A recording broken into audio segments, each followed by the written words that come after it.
Allez, salut à tous et bienvenue dans l'heure des tchatcheurs. Ça y est, depuis hier, on connaît la liste des 27 commandos qui défendront les couleurs ivoiriennes pour la CAN 2023. Une liste communiquée par le sélectionneur des éléphants de Côte d'Ivoire qui ne fait pas du tout l'unanimité sur vos tchatcheurs du jour. Autour de la question, éléphants, les 27 joueurs convoqués par le sélectionneur Jean-Luc Gasset pour la CAN 2023 sont-ils les meilleurs du moment? Ils sont là, je suis allé demander, et Martial Gourou. Salut à vous, messieurs. Salut Magat. Salut. Comment allez-vous? Assez bien. Vous y êtes? Oui, ça va. Alors, comme on le dit, hein, effectivement, la CAN arrive à grands pas. Ce sera donc à partir du 13 janvier 2024. Et pour ne rien manquer de ce débat qui s'annonce entre Charles Demandé et Martial Gourou, veuillez composer le 27 21 59 93 99 27 21 59 93 99. Allez, on se donne rendez-vous hein, d'ici une vingtaine de minutes exactement. Et comme vous le savez, depuis le début de cette nouvelle saison, nous avons notre petite trouvaille. Il s'agit bien sûr du sondage dont le résultat vous sera donc communiqué d'ici la fin de cette émission. Je vais demander Martial Gourou, avant donc de continuer, je vous invite à présent à revoir la liste des 27 éléphants convoqués par le sélectionneur Jean-Luc Gasset hier à l'issue d'une conférence de presse organisée. Voyons donc l'extrait avec Jean-Luc Gasset. Bonjour à tout le monde. Une petite précision avant que les noms défilent. C'est une liste provisoire puisque nous avons encore 10 joueurs qui ont un match de compétition avant le 1er janvier. Et des joueurs, on dira, importants. Donc il me fallait donner une liste aujourd'hui pour préparer les déplacements de ces joueurs, pour préparer les billets d'avion et faire savoir au club que leurs joueurs étaient sélectionnés. Mais nous espérons fortement que tout se passera bien pendant ces 3 jours et ces nombreux matchs où nos joueurs participent. 3 gardiens de but, Yaya Fofana, Foli Charles et Sangaré Badra. 8 défenseurs, Aurier Serge, Willy Boli, Diallo Ismaël, Ousmane Diomandé, Ghislaine Konan, Odilon Kosonou, Evan Ndika, Wilfried Singo. 6 milieux de terrain, Amani Lazare, Doumbia Idrissa, Fofana Seko, Kessier Franck, Sangaré Ibra et Seri Michael.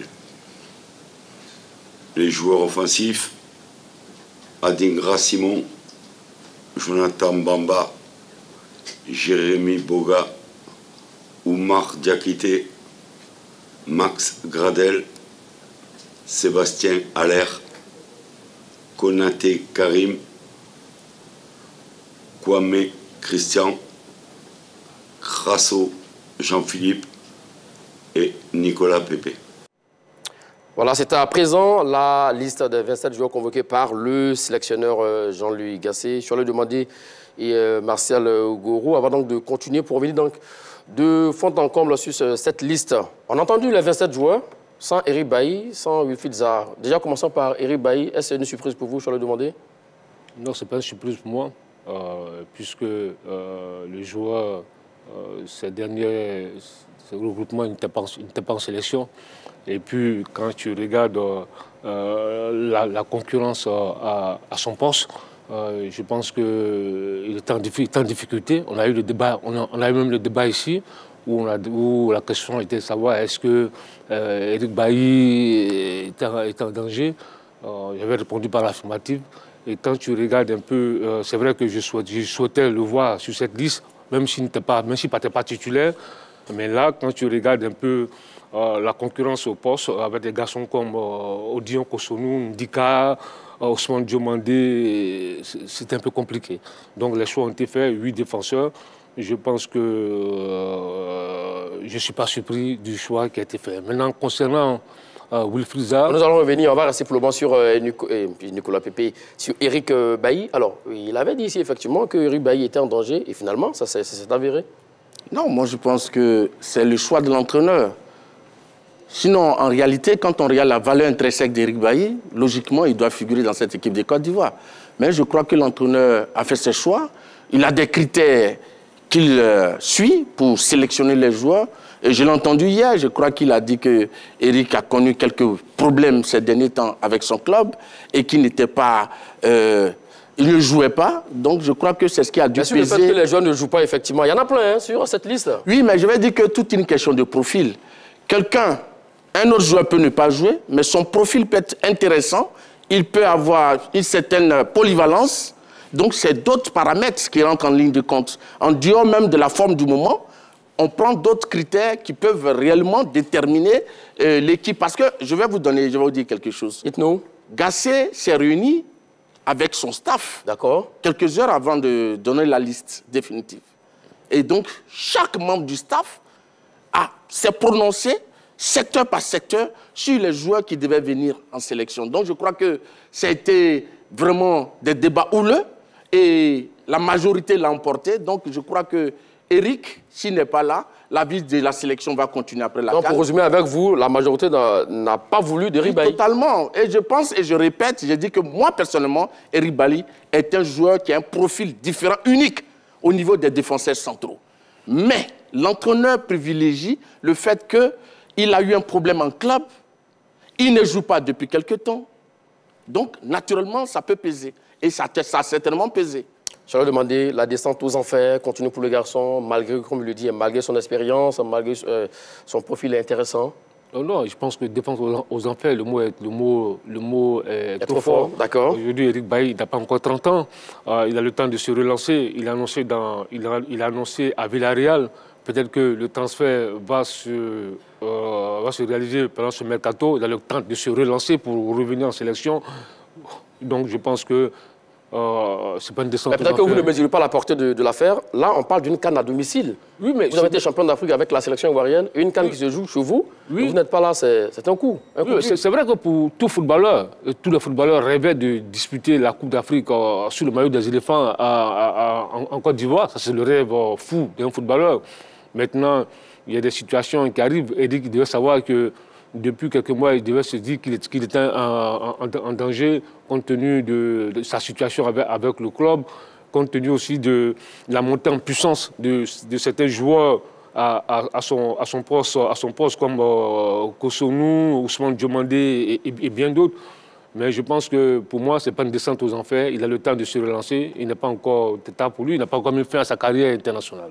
Alors, l'autre absence qui interroge, on n'a plus assez de temps, mon cher Martial Gourou, on a d'autres sujets à disséquer. Alors, l'autre absence qui interroge, et non des moindres, il s'agit bien sûr de Wilfried Zaha, qui est absent cette fois-ci, pas par sa propre volonté, mais par la volonté du sélectionneur et de son staff. Là aussi également, c'est la grosse sensation sur cette liste. Il n'y est pas du tout. Les Ivoiriens s'interrogent. Pourquoi ?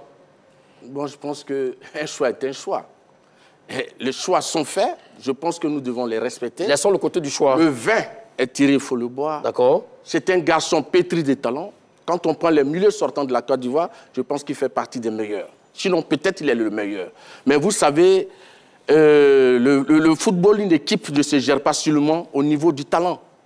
Il faut prendre en considération d'autres éléments.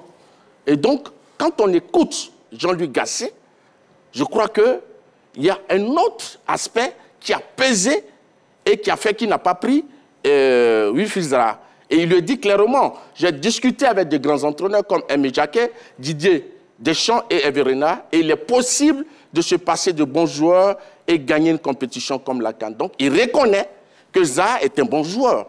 Mais je crois qu'il a pris avec lui la philosophie d'Aimé Jacquet, qui a été reprise par Didier Deschamps et qui met en avant le groupe et non des individus. Vous comprenez, M. Magat? Donc, c'est collectivement que les éléphants entreront dans l'histoire lors de cette CAN et non individuellement. Donc, je crois que M.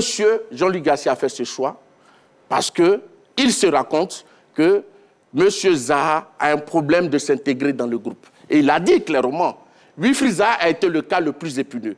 J'ai pu voir 4 ou 5 rassemblements. J'ai senti un joueur, je peux dire qu'il n'est pas libéré ou presque.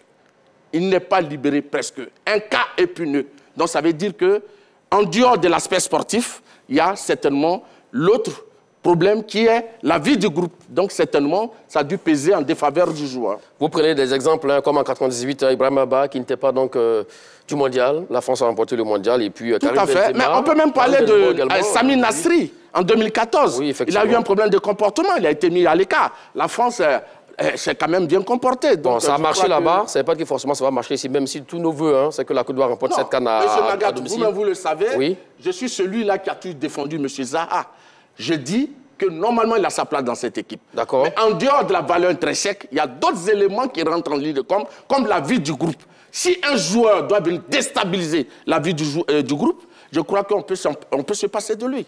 Comme il le dit, vous êtes d'avis avec lui sur le Casa? Oui, écoutez, c'est vrai que les avis sont partagés, ça fait débat. C'est vrai qu'on s'apprêtait déjà à cela. On a vu la sortie de Guy Demel sur une chaîne de télé. Guy Demel qui est très proche de la Fédération ivoirienne de football, qui avait déjà annoncé la mort de Wilfried Zaha. Ensuite, il y a, à la dernière Assemblée générale de la Fédération ivoirienne de football, le président de la Fédération ivoirienne de football, sans le citer, avait déjà annoncé que Wilfried Zaha... Donc pour vous, tout ça est calculé? Non, c'est calculé parce qu'il est devenu gênant. Peut-être qu'il y a un problème d'intégration, etc., etc. Maintenant, quand tu écoutes bien, ce n'est pas un problème sportif. Pas sportivement, j'ai entendu des énormités ces derniers temps, qu'il n'a pas de match de référence avec l'équipe de Côte d'Ivoire, mais ça, c'est vraiment une stupidité. Parce que quand tu regardes déjà, à la CAN 2019, il est buteur contre la Namibie, c'est lui qui marque, il est un des buteurs contre la Namibie. En huitième de finale, c'est lui qui terrasse le Mali. 1-0. En huitième de finale, il qualifie la Côte d'Ivoire pour le quart de finale de la Coupe d'Afrique des Nations en 2019. Contre l'Algérie, c'est lui qui est le passeur décisif sur le but de Kodja en quart de finale contre l'Algérie. À la CAN 2021, on dit qu'il n'y a pas de match de référence, mais souvenez-vous du match contre la Sierra Leone. Il provoque un penalty, une passe décisive pour aller. Mais quand tu regardes tout ça, c'est seulement 4 exemples. On dit qu'il n'y a pas de match de référence. Donc j'ai dit non, laissons. Si c'est sur le plan sportif, on ne peut rien lui reprocher, mais c'est sans doute au niveau de l'intégration, au niveau du comportement. Mais là aussi, souvent, c'est des cas qui se gèrent. Parce que dans l'histoire aussi de cette équipe de Côte d'Ivoire, par le passé, il y a eu des cas ingérables, mais des sélectionneurs ont pu le gérer. Des cas comme qui? Il y a des cas de Mongueï, je peux citer plein de noms. Même récemment, en 2015, il y avait des joueurs qui étaient ingérables. Mais Renard a su gérer tout ça. C'est ça aussi qu'on voit aussi le manager. C'est vrai que Wilfried Zaha, il était devenu gênant peut-être pour certaines personnes. Ils ont coupé sa tête, c'est tout. Voilà. En fait, moi, je suis heureux aujourd'hui parce que j'ai toujours dit ici, sur ce plateau, que Wilfried Zaha, c'était une perle. Ouais, c'était un joueur de qualité. Et donc, c'est reconnu. Mais il ne met pas en doute, on ne parle pas du côté sportif. Moi, je dis que je suis heureux qu'aujourd'hui, ce n'est pas de lui que je parle. J'ai toujours reconnu. Oui, donc, moi, je crois que Gasset a une vision de son groupe. Il prime la logique du groupe. Et ça, on ne peut pas lui en vouloir. Mais il dit que Gasset a coupé la tête de Wilfried Zaha. Non, on n'a pas coupé. Si demain, on finit la CAN et que le garçon, on le convoque, qu'il vient dans le groupe et qu'il n'a pas une vie un peu à part... Il va repartir encore? Non, s'il n'a pas une vie à part, mais c'est normal. Tu sais, Magat, quand on vit en groupe, il faut avoir une attitude de groupe. Parce que quand tu viens avec une attitude qui est un peu individualiste, ça gêne le reste. Tu peux être présent, mais est-ce que l'ensemble du groupe, les autres joueurs ne sont pas trop contents? Ça va pourrir le vestiaire. L'autre question, qu'est-ce qu'on reproche tant à Wilfried Zaha dans la sélection ivoirienne? Monsieur Magat, oui. Moi, j'ai discuté avec certaines personnes, oui, dont j'étais volontiers les noms. Ils disent que le garçon, quand il arrive en sélection, il est en dehors du groupe. Quand il est de bonne humeur, il cause. Quand il n'est pas de bonne humeur, vraiment, c'est autre chose. Mais comme Charles le dit, ce sont des cas qui peuvent se gérer, n'est-ce pas? Mais on ne peut pas gérer ces cas tout le temps. Moi, je pense qu'aujourd'hui, nous avons une bataille qui nous attend, oui, qui attend les éléphants. Et si on choisit un ensemble de joueurs, on ne peut pas faire... Ce n'est pas un recensement de tous les footballeurs ivoiriens. Naturellement, même si Gasset avait appelé Zaha, quelqu'un d'autre dirait non, pourquoi telle personne n'est pas présente? Donc je crois que Gasset a fait un choix délibéré, il a décidé de ne pas convoquer Wilfried Zaha. On en prend acte Et puis, on verra bien les résultats qui vont suivre. Oui, mais c'est vrai qu'on apprend hâte, mais on a le droit aussi de critiquer. On a le droit aussi de donner nos points de vue là-dessus. C'est tout à fait logique. Oui, voilà, parce que je me souviens très bien, quand Camara n'avait pas pris Gervinho pour la CAN 2019, il y a eu des débats, tout le monde s'est prononcé là-dessus. Donc, sur le cas Wilfried Zaha, permettez que nous nous prononcions aussi là-dessus. Maintenant, parce que moi, ce qui me gêne, vous voyez, quand tu regardes offensivement, on a quand même des joueurs qui sont physiquement courts. Il y a des blessés dans le groupe, même sur Nous allons revenir, lorsque nous allons arriver sur les attaquants. Oui, il y a des blessés dans le groupe, il y a des joueurs qui sont en méforme, qui reviennent de blessures. Donc, j'aurais souhaité avoir toutes nos âmes pour cette Coupe d'Afrique des Nations. C'est vrai que Wilfried Zaha, il agace par son comportement, mais je dis, j'ai donné des exemples ici, c'est des cas souvent qui se gèrent. Il y a des joueurs ici en Côte d'Ivoire, pendant plus d'une décennie, qui étaient ingérables en sélection, mais ils étaient toujours là. Les entraîneurs ont su gérer, les présidents des fédérations ont su gérer. Mais il y a des joueurs même qui ne se parlaient pas, pendant près de 15 ans, qui ne se parlaient pas en sélection, mais qui jouaient, qui étaient performants en équipe nationale. Donc je pense que c'est vrai, Jean-Louis Gasset, il a sa philosophie, son projet c'est de bâtir un commando. Dans son commando qu'il veut bâtir, il veut avoir des joueurs qui vont dans le même sens. Ça, c'est son choix. On le respecte. Donc maintenant, il assume, il va assumer ce qui va se passer. C'est lui le responsable, c'est lui l'entraîneur. Il ne faut pas aller contre ses choix. On respecte ses choix. Maintenant, on espère que ces choix, on espère qu'on va gagner cette Coupe d'Afrique des Nations. Monsieur Magat, Monsieur Gasset n'ira pas à la CAN. Je pense qu'il y a trop de pression. Il ne va pas passer le plus clair de son temps à gérer des problèmes de personnes. À faire du babysitting? Oui, non, pas du tout. Je crois qu'il y a mieux à faire. Le peuple ivoirien attend un résultat au soir du 11 février, gagner la coupe à domicile. Et je crois que ça prend du temps. Maintenant, si on doit gérer d'autres problèmes de caractère fort, je crois qu'on risque réellement de dévier du principal objectif. Donc, je crois que Gasset, c'est lui l'entraîneur, il fait ses choix, il n'a pas pris Monsieur Zaha, qui est un joueur exceptionnel. Il a ses raisons et je crois que la vie continue. Nous allons voir ce que la Côte d'Ivoire va produire. Dans tous les cas, ça fait débat et ça va continuer à faire débat, cette absence de Wilfried Zaha pour la CAN 2023. Ceci étant dit, on va parler quand même de ceux qui sont là, ceux qui sont appelés. Il s'agit donc de 27 joueurs sélectionnés par le sélectionneur Jean-Louis Gasset. Alors, nous allons les prendre point par point. Messieurs, autour de la question, les 27 joueurs convoqués par le sélectionneur Jean-Louis Gasset pour la CAN 2023 sont-ils les meilleurs du moment? Voici la question du jour. Je vous la pose déjà, messieurs, avant donc de continuer. Je vais le demander. Non, je pense que quand tu regardes, c'est le meilleur de Gasset. D'accord. C'est le meilleur de Gasset, puisque tout à l'heure, il vient de reconnaître que c'est lui qui fait l'équipe, c'est lui qui fait ses choix. Donc, pour lui, ces joueurs convoqués sont ses meilleurs. Voilà. Sur la même question. Je pense que Choix le Breton touche. C'est vrai, Gasset, c'est lui qui les a convoqués, donc je suppose que ce sont ses meilleurs. Mais ce que je vais dire, ici, la question nous est posée individuellement. Oui. Moi, j'ai dit non. D'accord. Parce que je l'ai toujours soutenu sur ce plateau. Je dis, en dehors de la forme du moment, il y a d'autres critères qui rentrent en ligne de compte pour la convocation des joueurs, dont le profil et la polyvalence. Et quand on prend le cas de Chester Ismaël, l'entraîneur l'a dit clairement, c'est sa polyvalence. Nous ne sommes pas encore arrivés. Vous remontez le pas sur le cas des défenseurs. Mais déjà, parlons des gardiens de but. Il a convoqué 3 gardiens de but. Yaya Fofana de Angers, Badra Ali de Shukukun United en Afrique du Sud, et puis Foli Ayaï Charles de l'ASEC Mimosa. Sont-ils les meilleurs du moment sur la place? Au niveau des derniers remparts, je vais le demander. Écoutez, à ce niveau, il n'y a pas de débat. Parce oui, il n'y a pas de débat, puisque c'est avec ces 3-là, depuis des mois qu'il s'est préparé. Il a fait venir en septembre dernier Yaya Fofana après le match cauchemardesque de la Zambie. De la Zambie. Il a fait venir un gardien qui aujourd'hui qui est le numéro 1. Il y a Badra Ali qui était déjà là à la dernière Coupe d'Afrique des Nations. Et puis Charles Alaï Foli, on ne va pas faire de fixation sur le match de Ndoa. Mais une chose est certaine, aujourd'hui, quand tu regardes les stats de ce garçon, il a quand même joué la demi-finale de la Coupe de la Confédération avec la SEC Mimosa. Il est en Ligue des Champions. Il est qualifié pour les quarts de finale de la Ligue des Champions avec la SEC Mimosa. Je pense que sur la place, c'est le meilleur gardien quand tu regardes en termes de performance sur le plan continental. Donc je pense que sur les 3 là, moi je n'ai vraiment rien à dire. Maintenant, j'espère que Yaya Fofana, qu'on n'a pas réellement vu dans des matchs de feu, on espère qu'il aura les gants solides lors de la Coupe d'Afrique des Nations. Sur le gardien? Oui, mais je pense que Gassé, il a un projet.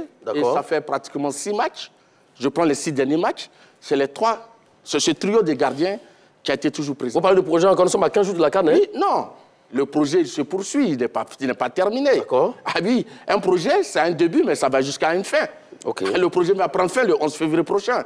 Le projet ne peut pas prendre fin. La vie de sélection ne s'arrête pas. Non, je vais parler de ce qui concerne la CAN. Parlant de la CAN, oui, vous terminez sur les gardiens. Donc, ce que je veux dire, pour ce qui concerne les gardiens, depuis le match face au Lesotho, Yaya Fofana est dans le but. D'accord. Ça fait 6 matchs. Et je crois que, je l'ai toujours dit, je le vois en numéro 1.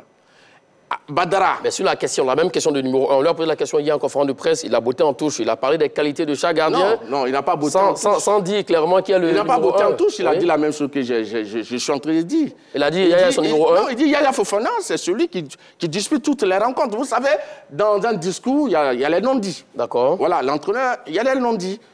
La logique voudrait qu'un gardien qui participe aux 6 dernières rencontres d'une sélection sérieuse avant une CAN, c'est celui-là qui est bien en premier.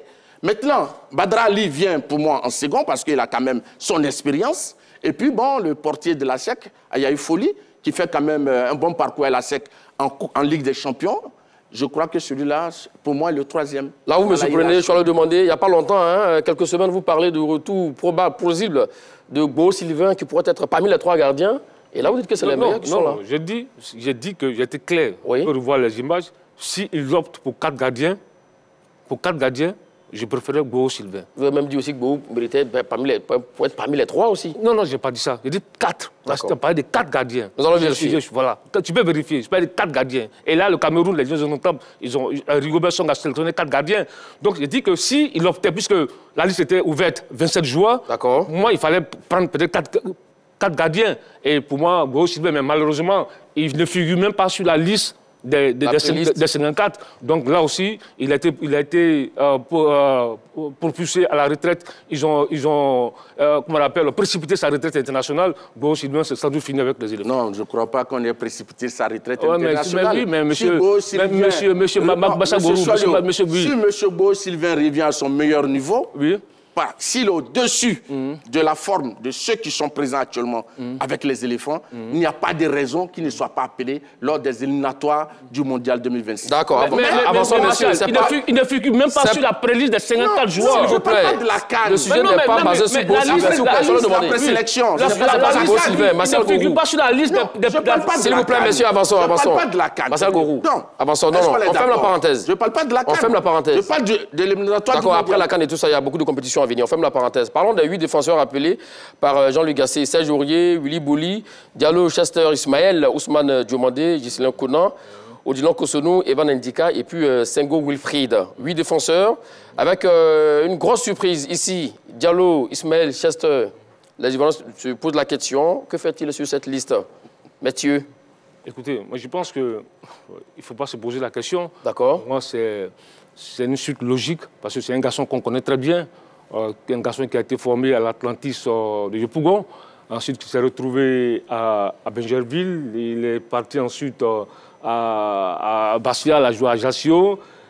Aujourd'hui, il joue en Croatie. Il a joué avec les U17 de Côte d'Ivoire, il a joué avec les U19 de Côte d'Ivoire, il a joué avec les U23 de Côte d'Ivoire.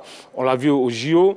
Il y a longtemps qu'on réclamait ce garçon en sélection. Et quand tu regardes bien, M. Jean-Luc Gassé est à la recherche d'un latéral gauche pour seconder Conan Ghislain. Il a sans doute trouvé un Diallo Ismaël Stecher, le suppléant de Conan Ghislain.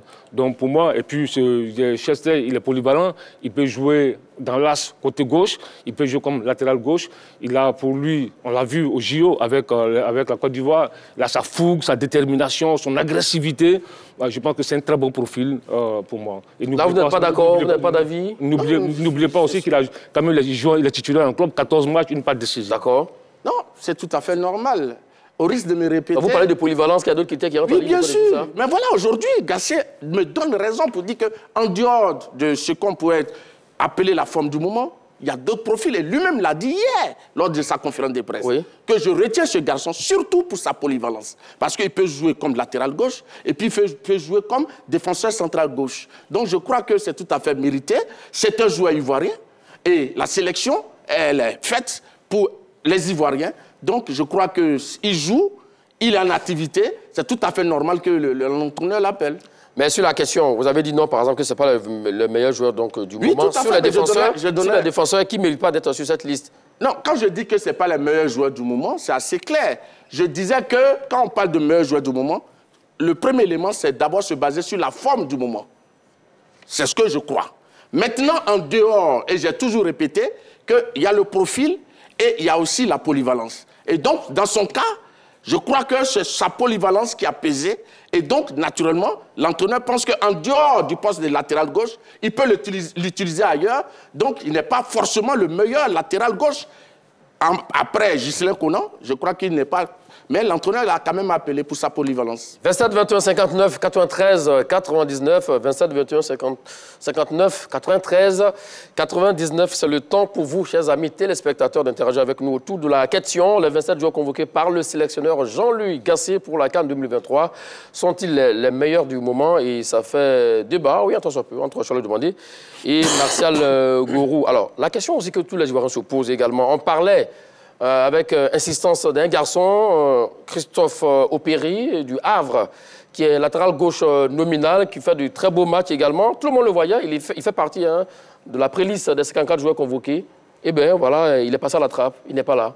Ah ben, malheureusement, je n'étais pas présent hier à la conférence de presse, puisqu'on était sur le plateau. Sinon, j'aurais posé la question à M. Gasset, le cas Christopher Opéry, parce que c'était quand même une question qu'il fallait poser, puisqu'il figure sur sa préliste, et c'est un garçon qui marche bien avec le Havre.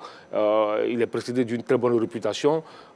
C'est vrai, est-ce que Christophe Opéry a refusé de venir avec l'équipe nationale? On ne le sait pas, puisqu'il figure sur la préliste, mais pourquoi il ne figure pas sur la liste des 27? Ça, c'est la grande interrogation. Est-ce que le choix de Diallo Ismaël face peut-être au refus de Christopher Opéry, est-ce qu'il allait prendre Diallo Ismaël?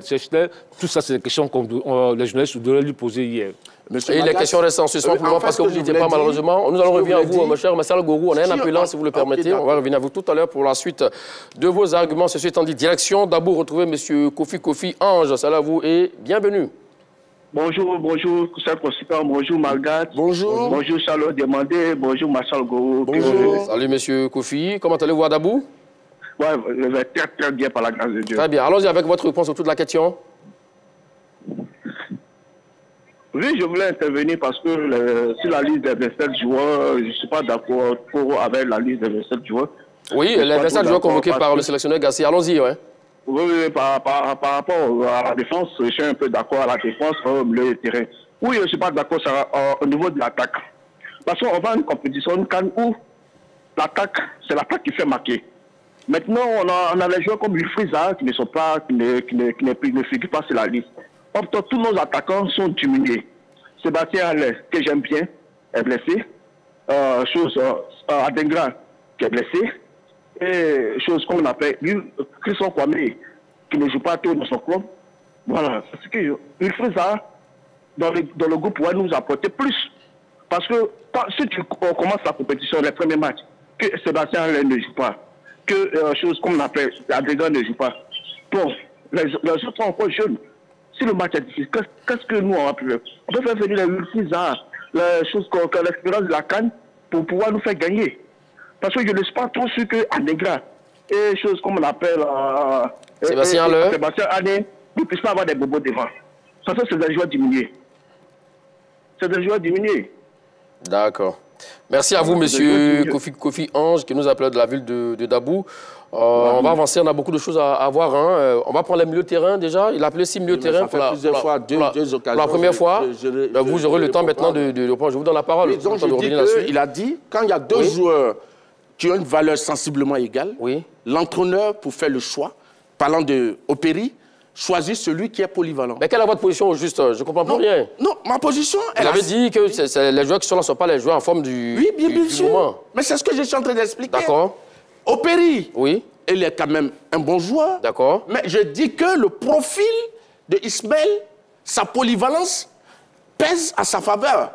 Et comme il est polyvalent, l'entraîneur préfère prendre un joueur qui peut jouer à 2 postes que de prendre un joueur qui va jouer exclusivement comme latéral gauche. Donc l'entraîneur ne prend pas Chester parce qu'il est peut-être celui-là qui est en forme du moment. Non, mais non, pas du tout. Pour sa polyvalence, parce qu'il peut aider ailleurs. D'accord. Donc, je crois que je suis assez logique dans ce que je dis. Ça, on a compris. Alors, parlons des 6 milieux de terrain. Hein. Il a appelé Amani Lazare, Doumbia Idrissa, Seko Fofana, Franck Kessié, Sangaré Ibrahim, Cyril Jean-Michel. Notre milieu de terrain, contrairement au milieu de terrain de 2015, par exemple, où on avait des Yaya Touré, Yann de Coupé comme Sérédier, cette fois-ci, est-ce qu'on en a ce genre de garçons-là dans ce milieu de terrain aujourd'hui actuellement? Et vous dites que ce sont les meilleurs du moment. Mais il ne faut pas faire ce genre de comparaison. D'accord. 2015 est différent de 2023. Et là, aujourd'hui, quand tu regardes ce milieu de terrain, tu as Seko Fofana, tu as Franck Kessié, tu as Sangaré Ibrahim. C'est le trio qui se dégage pour le 11 de départ. Maintenant, un garçon comme Amani Lazare, il était très demandé. C'est un garçon aussi qui a fait ses classes avec l'équipe de Côte d'Ivoire. Il a joué avec les U17, il a joué avec les U20, il a joué avec les U23. Il est titulaire à l'Union Sainte-Gilloise en Belgique, 19 matchs, 4 passes décisives. Il a un très bon profil, il a 25 ans.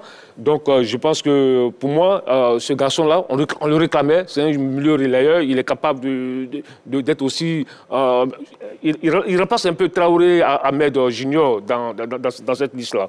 Donc, moi, je pense que pour moi, il n'y a pas de débat là-dessus. Maintenant, la surprise pour moi, c'est Doumbia Idrissa. Bon, c'est vrai que Doumbia Idrissa, il n'a pas laissé de souvenirs impérissables lors de son dernier passage chez les éléphants, mais il est revenu, l'entraîneur sait pourquoi il a appelé. On ne sait jamais ce que ce garçon a pu apporter, mais pour moi, ça a été une surprise.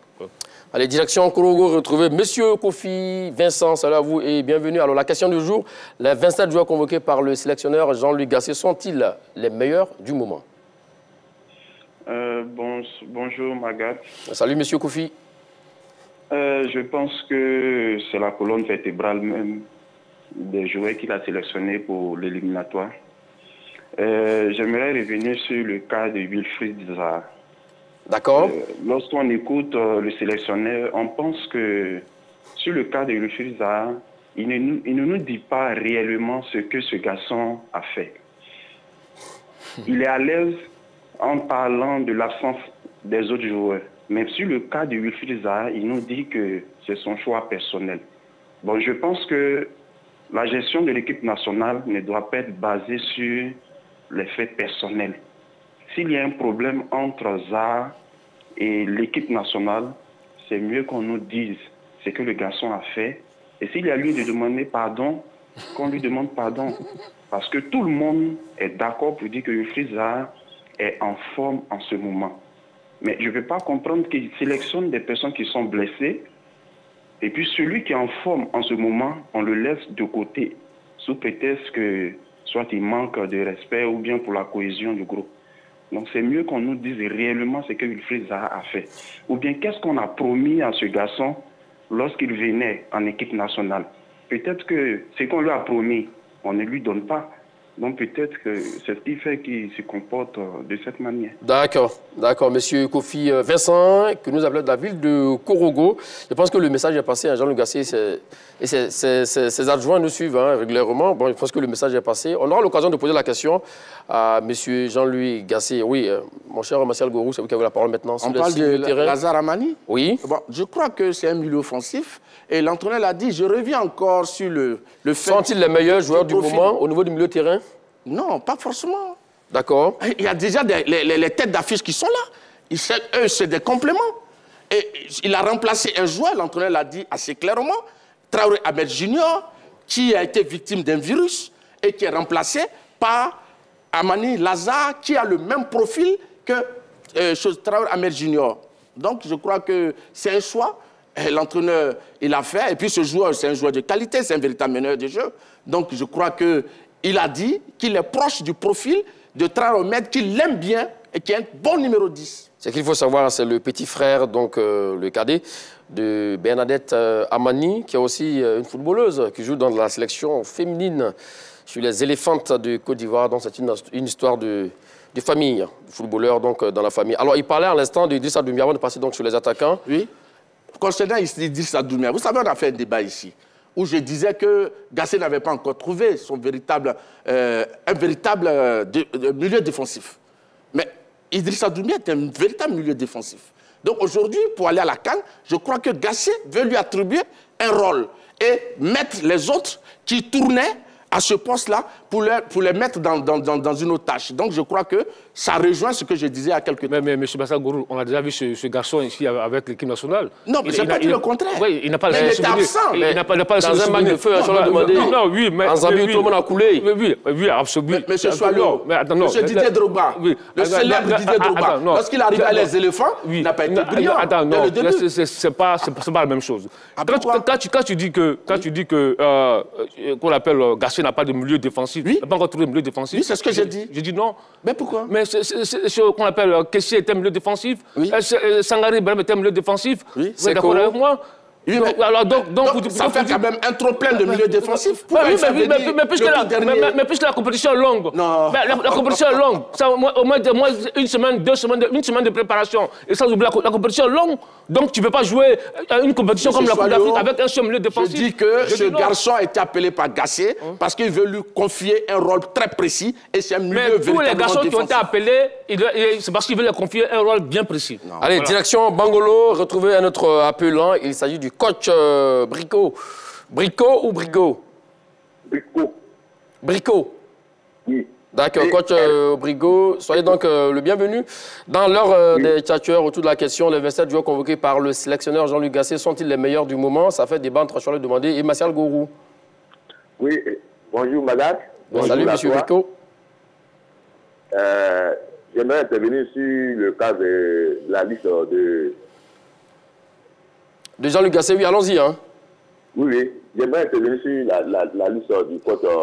S'il vous plaît, vous pouvez vous éloigner attention de votre poste récepteur ou même couper le son, ça fait interférence. Ok. Ça va? Voilà, je pense que c'est mieux maintenant, allons-y. Ok, merci. Moi, je disais tout à l'heure que concernant la liste de sélectionnés, c'est le coach qui se conçoit. Moi aussi, je suis un coach. Chacun ce qu'il fait. Chacun aussi a l'œil sur son groupe qui présélectionne et ensuite il prend la liste définitive, peut-être avec laquelle il va travailler, soit pour la cadre aussi pour l'éliminatoire du mondial. D'accord. Ce que j'aimerais dire, c'est que toute chose, c'est vrai, il y a des critiques, et que ce soit le choix que tu vas faire, on va porter plus des critiques. Mais le concernant, c'est du côté attaque surtout. À la défense, ça va, le milieu terrain, à mon avis, il n'y a pas de souci. C'est du côté attaque. Parce qu'il me semble que dans cette liste, on n'a pas véritablement un surface un renard de surface. Avec un emplacement typique, comme Alex qui piche la défense, on n'a pas ce profil dans cette liste d'attaquants. Et le deuxième point, le retour de Nicolas Pépé. Attends, je ne suis pas contre sa personne, mais le retour de Nicolas Pépé, je pense que vraiment, moi, personnellement, ça m'étonne un peu. On aurait dû peut-être régler le cas, disons, de la gestion des arts concernant ces humeurs. On aurait dû régler ce cas avant même qu'on ne passe la présélection. Mais si ça n'a pas été fait, c'est juste qu'aujourd'hui, on trouve que c'est un choix personnel. Bon, c'est un choix personnel, mais le retour de Nicolas Pépé vraiment ne rassure pas, parce que même ce n'est pas tout ça. Même mon inquiétude, c'est surtout un avant-centre véritablement qui va fixer les défenses adverses et véritablement un renard de surface. Voilà, merci beaucoup, monsieur Brico, qui nous appelait de la ville de Bangolo. Il parlait à l'instant, effectivement, parlant donc des attaquants. Il a appelé cette fois-ci 10 attaquants, les mêmes, hein, plus ou moins, sauf quelques absences. On a parlé tout à l'heure de Wilfried Zaha.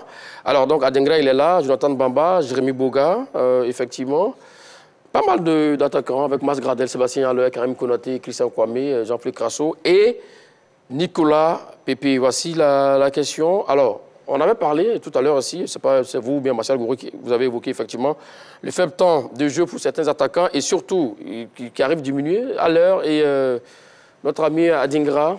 Oui, ça c'est un problème. Oui, c'est l'inquiétude. Maintenant, Le staff médical des éléphants a sans doute rassuré Jean-Luc Gasset pour lui dire que ces joueurs-là peuvent être récupérés pour la compétition.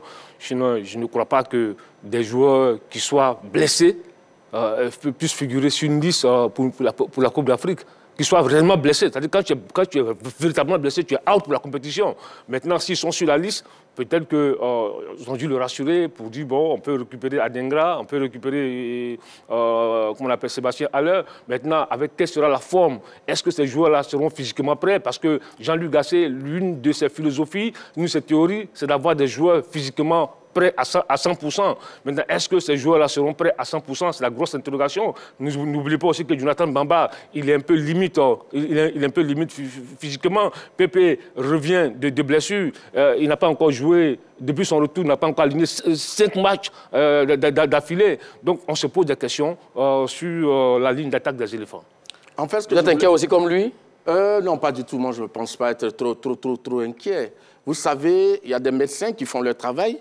Et l'entraîneur l'a dit, Adengra, le staff médical de la Côte d'Ivoire, a vu les images de l'IRM faites par le joueur.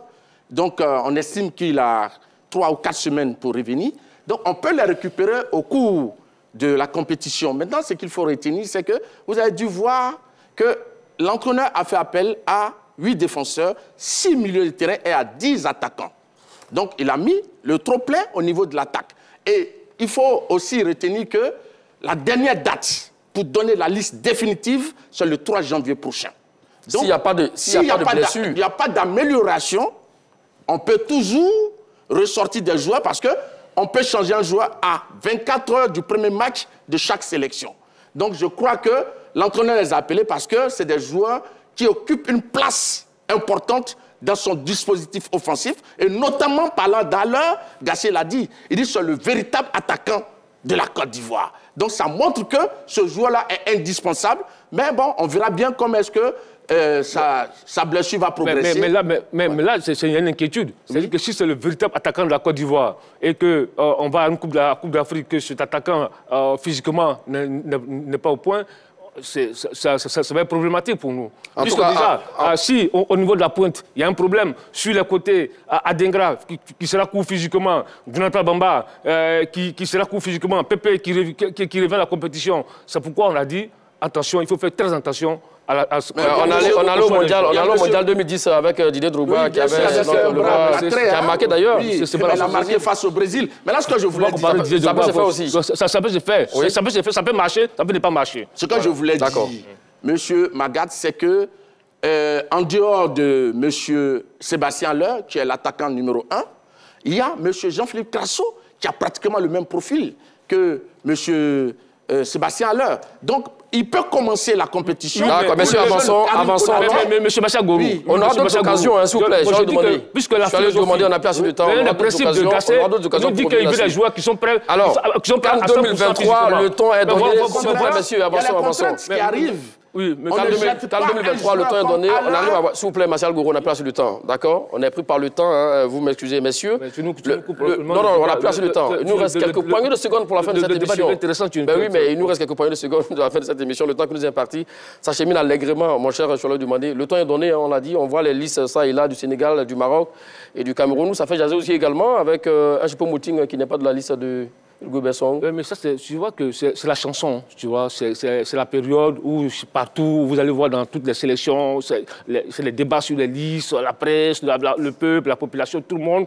Ça, c'est vraiment la chanson. Donc, je pense que maintenant, la liste est donnée. Chaque sélectionneur fait ses choix en fonction de la cohésion de son groupe. Chaque sélectionneur fait ses choix en fonction de ce qu'il recherche.